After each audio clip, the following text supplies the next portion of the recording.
He said it the way someone closes a door without looking back, and my whole body went still, as if any movement would be a mistake. I held the phone in silence, feeling the weight of his words settle inside me with a calm that felt almost cruel. There was no argument, no explanation. Just a simple sentence, delivered carefully enough to avoid sounding like an attack. My heart sped up once, then slowed, as if it understood before I did that something had ended right there. I stared at the wall, trying to remember the last time I had felt included in something that mattered. And I asked myself, without courage enough to answer, what happens to a mother when her own child asks her to disappear? I used to believe the deepest pain came from dramatic losses, from moments that split life into a before and an after. Deaths, accidents, sudden departures. But in that instant, I understood there is another kind of wound. One that makes no noise. One that does not bleed. One that does not demand attention. And yet, it quietly rearranges everything. His request was not really about a wedding. It was about my place, or the place I no longer had, in his life. For years, I had felt a distance growing, polite, measured, almost respectful. A distance that never announced itself, never caused scenes. I told myself it was normal. Children grow, they move away, they choose their own worlds. But now, with his words still echoing inside me, I understood it was not distance, it was exclusion. And prolonged exclusion leaves marks that do not heal. They simply settle, like an old ache the body stops questioning. Somewhere inside me, I already knew that nothing would return to what it had been. What happened after this? In our family, there was always a quiet hierarchy. It was never discussed, never acknowledged, but everyone understood it.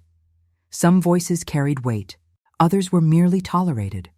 I learned early to speak less, to ask for little, to make myself smaller without being asked.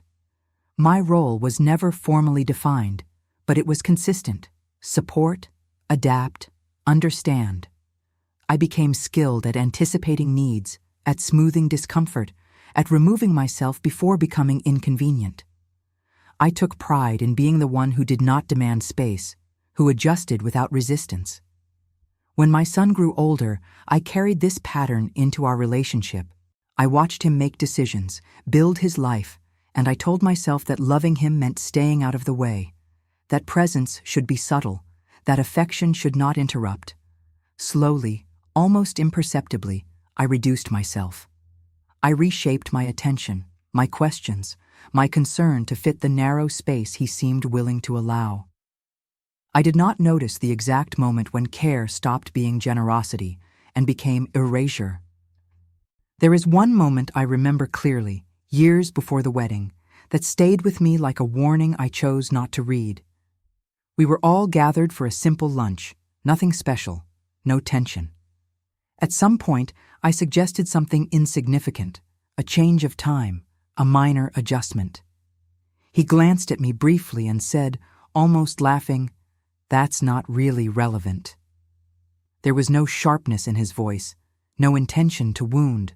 No one reacted. The conversation continued as if nothing had happened. But inside me, something shifted. Not because of the sentence itself, but because of how easily I was dismissed, how natural it seemed. I stayed quiet for the rest of the day, watching, listening, trying to understand why it hurt more than logic allowed. In the days that followed, the feeling did not leave. It stayed with me, quiet, patient, waiting to be confirmed by other moments. And it was confirmed, slowly, methodically. I was left out of conversations, decisions, invitations. Never directly, never dramatically. There was always a reasonable explanation ready. "We thought you wouldn't like it. It all happened so fast. We didn't want to bother you." Each sentence was delivered with a polite smile, with concern carefully packaged as courtesy. As if exclusion were a form of protection. I accepted it. I thanked them. I said I understood. And I did. I understood that my place was shrinking. What hurt most was realizing that no one seemed to notice the accumulation. Each small omission layered itself onto the last, forming a weight that pressed inward. I began to doubt my own perception. I told myself I was being sensitive, dramatic, attached, that mothers must learn to step back. But deep down, I knew I was not stepping back. I was being moved. When the wedding invitation never came, I did not ask about it. I already knew. Still, it hurt, not because of the ceremony, but because of what it symbolized, what it confirmed. And then came the call. His voice was calm, almost careful. "It's better if you don't come." He said it as if he were offering relief, as if he were solving a problem. There was no long explanation, just the suggestion that things would be easier this way. Easier for whom, I did not ask. My body reacted before my mind could intervene. I felt a deep exhaustion spread through me, the kind that comes from holding something up for too long, as if I had been waiting for this confirmation for years without admitting it. I did not cry. I did not argue. I simply agreed. When the call ended, I remained seated for a long time, trying to locate the moment in my life when I stopped being essential. In the days leading up to the wedding, time lost its structure. Mornings and afternoons blurred together. I moved through routines mechanically, performing familiar tasks as if following instructions written long ago. I told no one. I did not want sympathy or advice. There was a quiet shame in admitting that my own child did not want me present at his life's milestone. Part of me still searched for excuses. Maybe he was overwhelmed. Maybe others had influenced him. Maybe this was temporary. But another part, steadier, more honest, recognized the pattern clearly. This was not an isolated moment. It was the natural conclusion of years of accommodation without reciprocity. On the day of the wedding, I woke early. Sunlight entered the room the same way it always did. I made coffee. I cleaned the kitchen. I folded clothes. I sat at the table. Somewhere else, my son was preparing for one of the most important days of his life. People were gathering. Music was playing. Photographs were being taken. And I was there, listening to the distant sounds of the street, feeling oddly detached from the fact that I was missing it. I felt no anger, no bitterness, only a calm emptiness, almost organized, as if something had concluded cleanly.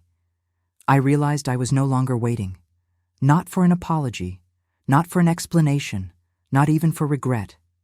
I accepted the absence as a fixed reality. After that day, something inside me shifted permanently, not in a way that others could see, not in a way that required explanation. I began to withdraw internally, even when I was physically present.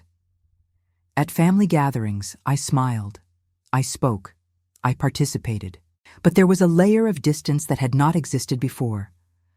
I observed myself interacting as if watching someone else play my role. Guilt surfaced from time to time. I questioned my choices, my failures, my limits. But those thoughts did not seek resolution. They were habits, echoes of a lifetime spent assuming responsibility for emotional outcomes that were never fully mine. Slowly, even those echoes softened. With time came a quiet clarity. I saw how long I had tried to earn a place that should have been inherent, how my love had always been available, unconditional, yet treated as optional. Naming this did not bring relief. It brought accuracy. This was not betrayal, not cruelty, not misunderstanding. It was a dynamic. And dynamics persist when no one interrupts them. I felt no desire to confront anyone. Confrontation requires hope. I no longer had that kind of hope. The maturity that settled in me did not include forgiveness, only recognition. Now, when I think about that day, I do not think about the wedding. I think about the silence that followed, about the internal space that opened when I stopped waiting to be chosen. My relationship with my son did not end, but it changed irreversibly. We still exist in each other's lives, but on different levels, with different expectations. I have learned to respect that boundary, not because I chose it, but because it exists. Some days it hurts more. Other days, it simply is. And perhaps that is what unsettles me most, the way life continues even when something fundamental is quietly left behind. I do not know how this story continues. I only know that the day I stayed home, something inside me shifted forever, and I move forward from this altered place, learning who I am when I no longer occupy the role that once defined me.